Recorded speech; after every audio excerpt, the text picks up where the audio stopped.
All right. Good afternoon, everyone, and hello to everyone joining us online. My name is Amy Apprill. I'm a scientist at the Woods Hole Oceanographic Institution, and I'm so happy to see you here at this important session today. Today, we're here to talk about the coral reef crisis and the solutions that folks are doing in the conservation, research and development, as well as finance space to assemble a global toolbox to help save coral reefs. Format of this event is I'm going to kick it off with a little bit of introduction to the problem and talk about the Woods Hole oceanographic based solutions. And then I'll hand it over to four amazing speakers who are up front here.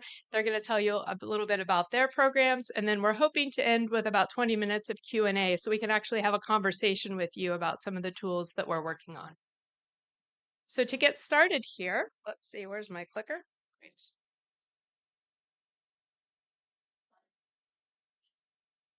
There we go. I thought we'd spend a minute underwater and marveling at the beauty of these coral reefs.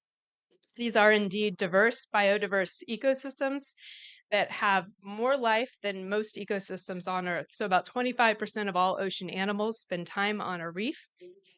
Reefs are made up of corals. They provide the framework. So if you're not familiar with them, these are indeed animals that secrete a calcium carbonate skeleton, and they rely on symbiotic algae as well as microbes in their tissues to help them survive in the nutrient deserts of the ocean. Corals can live to hundreds to thousands of years. They make up this reef framework that many animals live within the nooks and crannies of the reef and thrive there. Corals are important to the ocean. Coral reefs are important to the ocean. They are also important. And if you can advance back there, that would be great.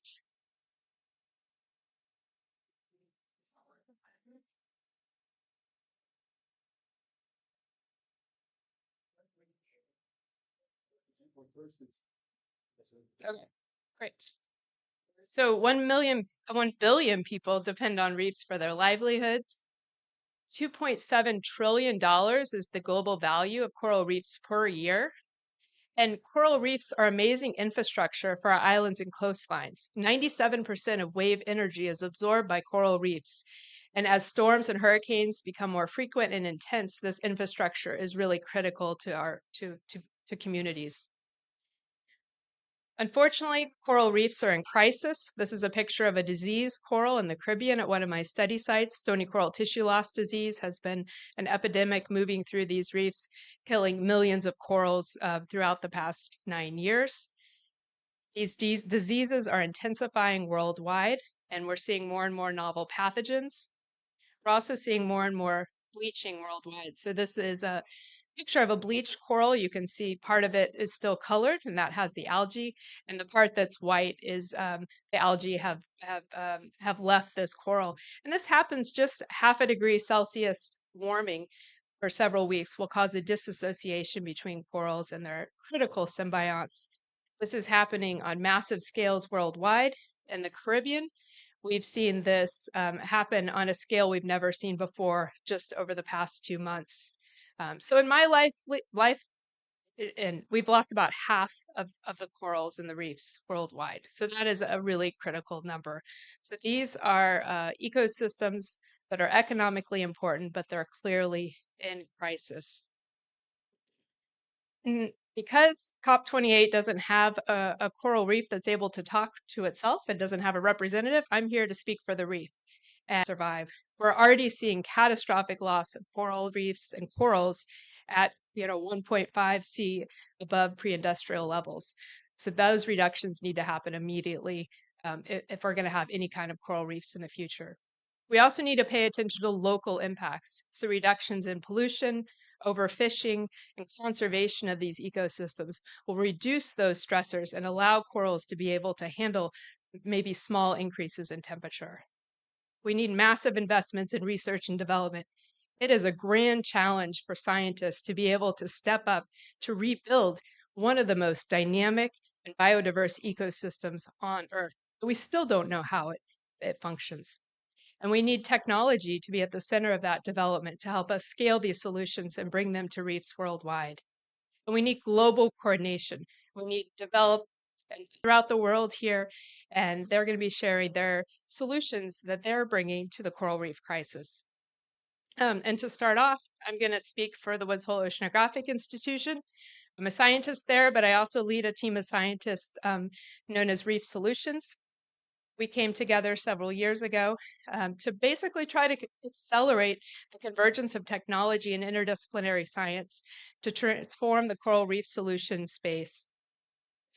We have two main focus areas. One is on science-based interventions, and so these are primarily aimed at interventions for restoration and rebuilding coral reefs. We also have a focus on autonomous health tracking. How do we know if our interventions are working if we can't take the health of the reef? In these two, the innovation of each really is synergistic and they feed off each other. I'm going to take you through two examples of that we published a paper this year in Environmental Science and Technology, which is our perspective towards a new era of coral reef monitoring. If you're familiar with coral reef monitoring, then you're well aware that this usually involves sending a diver in the water to take the status of a coral reef, which is basically looking at the kinds of organisms there and their coloration. That tells us nothing about how they eat to those organisms. So we're calling for a new era of coral reef monitoring that takes into account the interdisciplinary nature of a reef and how it's not just biology, it's chemistry, it's geology, it's the physical oceanography. This is a dynamic ocean that we have to take that into account. So I encourage you to check out our paper there with the QR code. A little bit about the monitoring techniques that we have in place already. We have Curie. This was developed by Yogi Girdhart, a roboticist at our institution. This can replace a diver on a reef and do these autonomous reef surveys. And it's also curious. It can stop and learn about the environment. If there's something new that it hasn't seen before, it's going to spend more time there, and it can have sampling devices on board as well to learn more about that environment. We also have other sensors that are already ready that are at our U.S. Virgin Islands. There's also a whale in the background there, as well as a scuba diver breathing. So reef sounds are a critical component to this ecosystems, and organisms are using that to communicate with each other. As reefs degrade, we've lost many of these sounds, and we've been starting to look at what happens if we put the sounds back. So the reef acoustic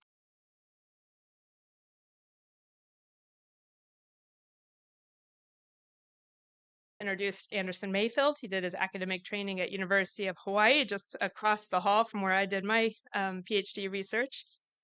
Spent some time with the Taiwan National Aquarium and is currently the program manager for the Coral Research and Development Accelerator program, as well as wearing the hat of being treasurer of the International Coral Reef Society. So, Anderson, welcome to the podium. Advances.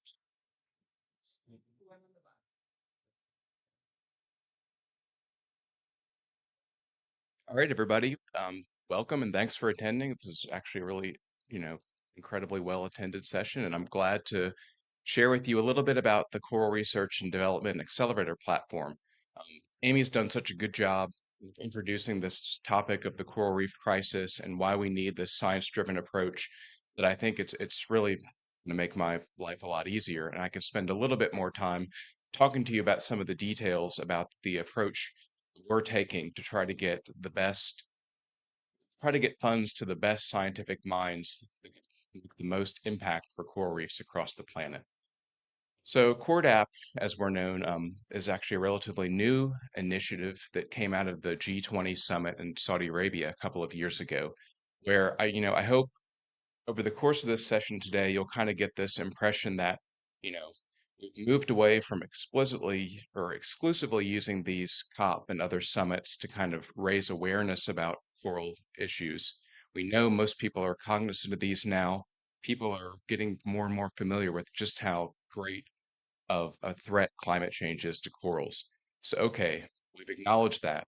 Let's go one step further. Let's start putting resources, whether it be financial, um, infrastructural, human resources together to actually confront this crisis. So moving away from just complaining about the sorry state of things to actually doing something about it.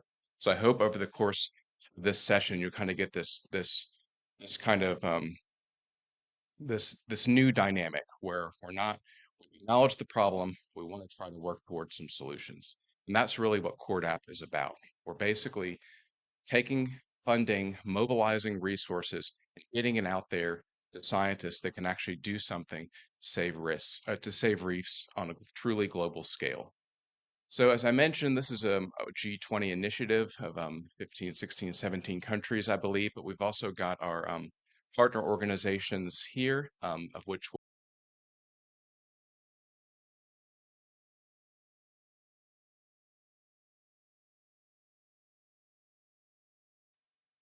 there's going to be no solution that makes sense for conserving reefs that doesn't have some kind of global component. So we're trying to prioritize projects and science. It's not just novel, so something new, but it could be something that's actually worked well in the past for some of the things Amy's talking about have been more of the novel, kind of cutting edge, exciting technologies. And we definitely want to support that kind of research. But it's not to say that tried and true things that have worked in the past that we're kind of leaving them behind. The issue is a lot of them, there's difficulties in their scale, their transferability, and their cost. So if there's something that works really well for saving or restoring coral reefs, that's still something that CORDAP would be interested in knowing about. We want to work with these people to try to figure out a way to make it more transferable to maybe people in the developing world, make it more affordable. So we're basically checking these boxes of, novel, scalable, transferable, and affordable. These are the kinds of research projects we want people to come to us to solicit funding because these are going to be a funding program, which I'll talk a little bit about in a minute. But as you can see here on the slide, we've got some other things that we're really passionate about. We're spending a lot of time on. One of them in particular is being this capacity development in the developing world because if you think about coral reefs, most of them they're all located in the tropics. Most of them are found in the territorial waters of developing countries. Those countries, they might have excellent scientists, they might have, years of knowledge and working on these reefs, they surely do, but they may not to do a lot of these larger scale coral conservation projects. And we really want to work with these scientists in particular to help them reach their conservation goals. So our main funding program we're running right now is called the Coral Accelerator program. Um, in this in this program, we're basically funding international research teams to work on coral abuse and affordable, if not free, coral biology fields. So that's something we're doing that's maybe a little bit different from traditional funding agencies. So we've actually just closed our second round of funding just a couple of weeks ago, so I don't have too many updates on that. But our first funding call from 2022, projects that are starting just right around the corner. We got 90, almost 90 applications from just really excellent US dollars to give out, and we have funding requests from this $18 million out to these excellent projects. But there still is a funding gap that we want to bridge. There's projects out there that are really good and really important for coral conservation that didn't get funded. So that's something that's worth mentioning. And this touches on a little bit, I apologize, it might be hard to read. This touches a little bit about what Amy spoke of and what you're going to hear a little bit about actually from the speakers to follow is some of the actual things that we're funding. So we've got pretty much the entire gamut of things that could be useful for coral conservation, from seawater quality and warm waters to improving how we culture corals. For those of you who know this, there's a topic of coral restoration, that we're going to hear about later. We're actually trying to regrow reefs that have degraded. This is incredibly important to topic, and a lot of our funds and technologies are going towards this coral restoration discipline in particular. But it's really just the full spectrum of things from the molecules to the physiological scale to the ecosystem scale, even to remote sensing satellite scale that are going to go into the technologies that will give corals a chance. Um, so this is kind of what I was saying earlier is, it's a good start. This is we're the only initiative like this that's trying to fund these international teams working on it in this year, such as assisted evolution. This is things like manipulating the coral microbiome, which we're going to getting back to what I mentioned at the beginning, is this being another priority area for us. It's not just the science, but making sure the science is getting where it's needed most. So this year, being our second year, of course, you can imagine we got a lot more proposals. So we have 120 proposals that we're going to be reviewing. They're actually under review right now. The same budget, 18 million US dollars. We will get to these projects. And so hopefully next year you'll hear some more exciting things coming out of the science that we're supporting. And I think that will be my last slide. So I want to introduce, is it Raquel or Tam? Okay. Thank you, Anderson. Oh, okay. I'm very pleased to introduce Raquel Peixoto, who did her academic training at the Federal University of Rio de Janeiro in Brazil. Her current position is as associate professor at the King Abdullah University of Science and Technology, and just a couple of other achievements of Raquel because it's about now. Raquel, welcome.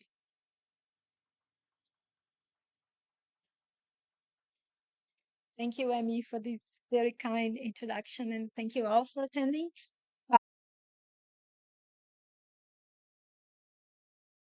And they are usually replaced by pathogens. So now we have two problems. We have to deal with the lack of the benefits that these good microbes provide to us. And this is same for corals. I'm giving us as example because it's really easy to relate. We have to cope with the pathogens. So we have these two problems. In the case of the corals, it's exactly the same. So when corals are exposed to stress, they lose the photosynthetic algae that provides most of the energy for the ecosystems. So what we've been trying to do to restore or rehabilitate the microbiome of corals is that we are trying to use found in the marine ecosystem, but as I said, usually replaced by pathogens. So what we try to do is that we apply add-ons to grow and dominate this situation, this condition. In some cases, even avoiding mortality and protecting them. For example, in this experiment, we had zero mortality when we exposed corals to thermal stress, and applied probiotics, and the same corals, the same species, the same colonies from the same genotypes were exposed to the same stress, and 40% of them were dead at the end of the experiment without probiotics, with placebo, and the other 60% were really, really bad shape. So we ran this experiment several. We always have good results. Tested it against disease, and the probiotics always provide protection for corals. So we decided that it was time to go and try this intervention in the real world. So we built these corals manually in a very well-controlled way, so we know exactly which colonies are being inoculated. We have this map because we connected the colonies with ropes, so it's very easy to find the next colony that needs to be inoculated. Field 2 years ago in Kaust at this village, and we are collecting now the first results from the field trials. We've been running this since 2000. We went to different experiments with different coral species at different times. At 2021, we didn't have bleaching during summer. Last year we had a mild bleaching, and this year we had changes in the microbiome after these 3 months in the water, in the seawater, or the sediments around corals. So this was the first step. We started to develop ways to upscale it. So we made a partnership with Merck, and we are manufacturing the probiotics using something similar to what is used by Merck to produce vaccines. So we can produce it in a cheaper way, in a faster way. And we are also developing these tools. This is an automated irrigation system. So our city also has an irrigation system just like the ones we have in our backyards. We put the probiotics there, and the system can inoculate the probiotics for a month without us having to go back. We can regulate through an app, and we are using AI also for the system to understand when the corals start to bleach and need more or less probiotics, also using temperature. This is more or less how it looks like. Way that we only want to inoculate these colony, but we also have the hoses. And the very good news is that we had this horrible event this year, and we are collecting the data, but the coral health was improved by the inoculation of probiotics. We saw some protection against mortality as well, although it was a pretty bad event. 20-degree heating weeks, but in some of the experiments, we didn't see mortality when we were inoculating probiotics, and we saw some corals dying without probiotics with the placebo. We could clearly see the difference. The corals were bleaching with the placebo, not bleaching with corals with the probiotics. So you can see the difference. The color is absolutely different, and you can see difference in mortality as well. And we saw this in more than one experiment and more than one coral species, different types of approaches. So with that, I think one thing very important to be said is that I don't think probiotics are a solution. I think this is one of the things that we are doing. We need all hands on deck, and we need to develop different things. But I think from NOAA, when corals are going to bleach and where, so we can go, we can deploy. We did the last one, the experiment with the dispenser. We decided to run after the summer had started, and we saw that it was going to be bad. So in 1 week, we deployed the dispensers, we produced the probiotics, we put it there, and we could cover a good area of the reef. So we can protect some colonies that are very important, some areas that are very important by using this as medicine. Just as a side information, we also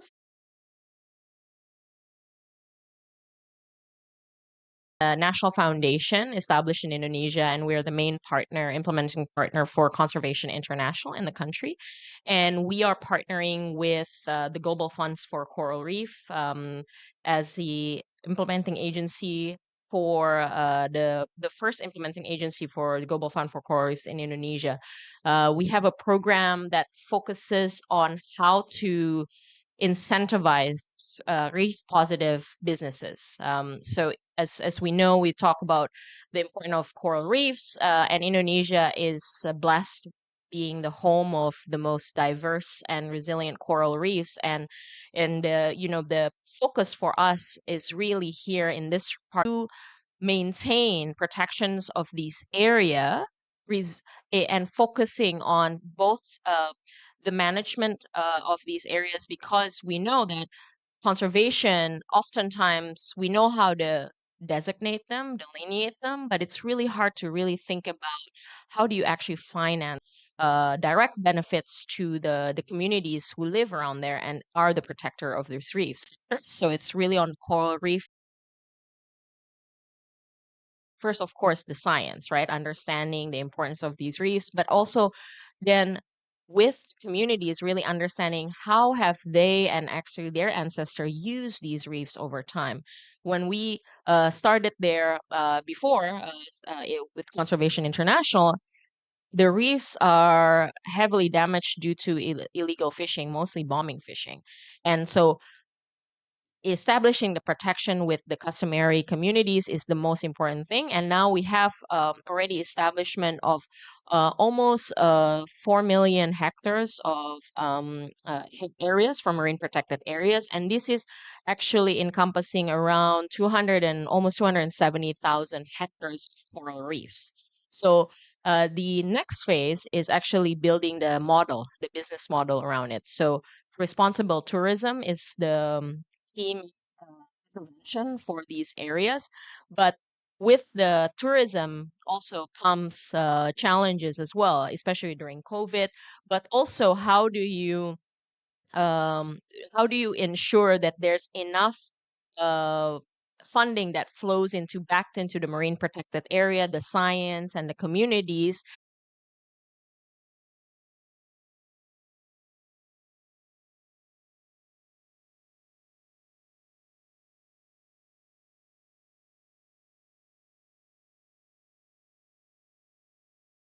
responsible diving. These are actually increasing some of the damage to the coral reefs over time. So we're looking together with the communities and also the government ways to diversify different types of tourism that reduce the pressure on coral reefs.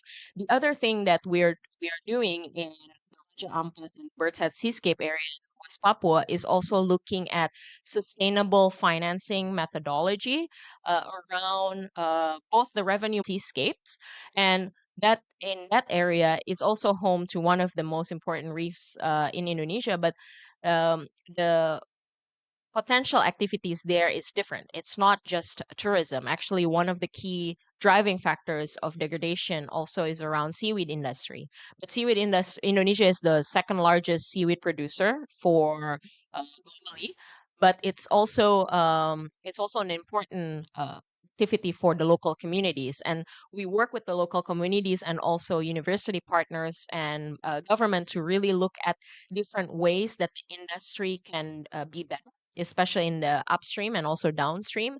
So reef positive practices, so less pressure. Again, sometimes you have seaweed farmers that put the lines to all the way to the corals, and you have quite a number of waste around that, and sometimes also degradation of mangroves. And these are some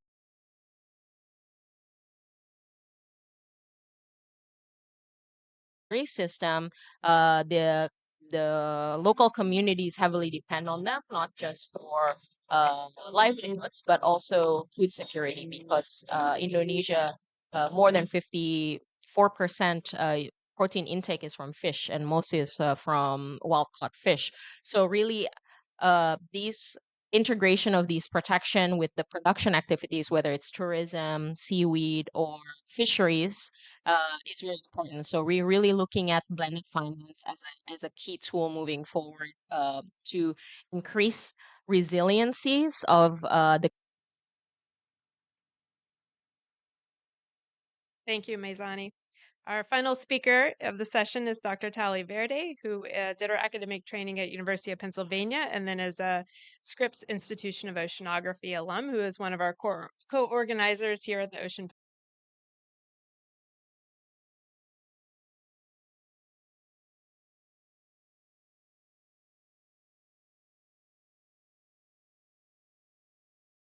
By using or faster by taking little pieces of the same genetic individual and covering areas of reef. But by and large, across the world, what's mostly being done in the water right now is growing corals in coral trees, as pictured here on the left. There's all sorts of shapes out there. There are spiders, there are concrete blocks, there are concrete cylinders. There's a coral in clean water and then plant it out on the reef. This is an example on the right of a reef after about 4 or 5 years of planting, looking very healthy.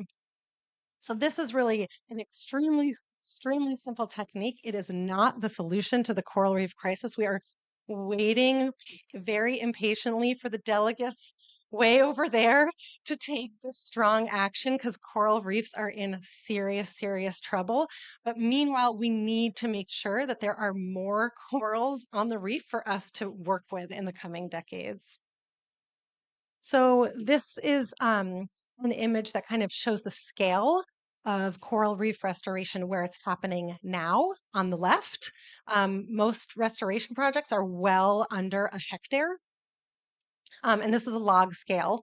In my artists at this, practitioners use them. So they're out there on a reef. So it's 3 different genotypes, some from your reef, some from a faraway reef, and plant them in 4 to 6 different clusters. And you capture 90% of the genetic variability on a reef. So we really try to make the information as user friendly as possible. We also get people together every 2 years because I think everyone here agrees that we learn best in person. This is our symposium, the only one that's really for reef restoration, science, innovation, and intervention all together. And I just wanted to show this. This was mentioned a few times already, this bleaching event that's happening right now, wrapping its way around the world. It started in the Caribbean in the summer. basically where we're at right now is that every time there's an El Nino, every whatever 7 or so years, there are these global mass bleaching events. And the restoration practitioners that spend their lives trying to get corals out in the water, um, they're not the delegates trying to stop climate change. They're just trying to kind of turn the crank and make sure there are corals out there for these decades to come. And we gathered all our experts and did, including Raquel, and did our best to give them whatever resources are available now. And there's a lot of technology. There's corals with garden cloth. Austin Bowden Kirby at the top there woke up at 3 a.m. Fiji time to join this webinar to explain to people what he's done on his reefs during the 2015 bleaching event. And that was it. It was what gauge of garden cloth do you go to like Home Depot to buy and put over your corals?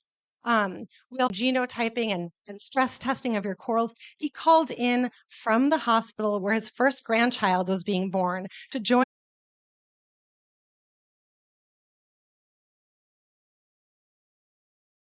now.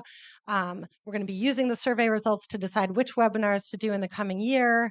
And one thing we've already learned from this survey that just closed a couple weeks ago is how important it is for people to gather in their own regions. People really want to learn from each other in their own time zone, in their own language. And that's something that our group is really, really pushing for and actually looking for support to do in proper scale. Our group has just been like a volunteer organization for the past 5 years, and now we're trying to kind of grow this because the field has grown so much and there's such a huge need. We also are going to be offering grief counseling to these regional groups. This work can be so emotionally hard. It feels like Sisyphus pushing a rock up the mountain as you're planting the corals and they're dying the next year, and obviously that is not a long-term solution. This is one of the solutions in the toolbox, and it's the one that's like the reality check of what's happening right now. And then tomorrow I'm going to be launching a storytelling platform at the Commonwealth Pavilion at 5 o'clock. Another way to kind of show what's going on around the world and by communities. And we work really hard to try and access those communities and support those communities in doing the hard work because it's so incredible how much how many groups there are that just get up out of their own interest in saving the reefs in their backyard. It's really a beautiful thing. I'm going to skip that one for time, and I think that's it. Thank you so much.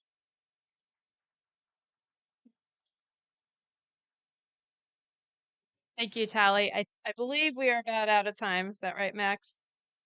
Okay, so I'm just going to leave you with a couple of words and ask the speakers if you can stick around. That way, if you do have any questions, please come up and talk to us. So we tried to do some fun things with this session, and we invite you to take these fun things and spread the word about what's going on with coral reefs and the solutions. So we have some buttons. If you would like to speak for the reef and tell the folks at this meeting and your own delegates what's going on with the coral reef crisis, please take a button. There's some at the front counter. And wear it. And if you can share it, take a couple.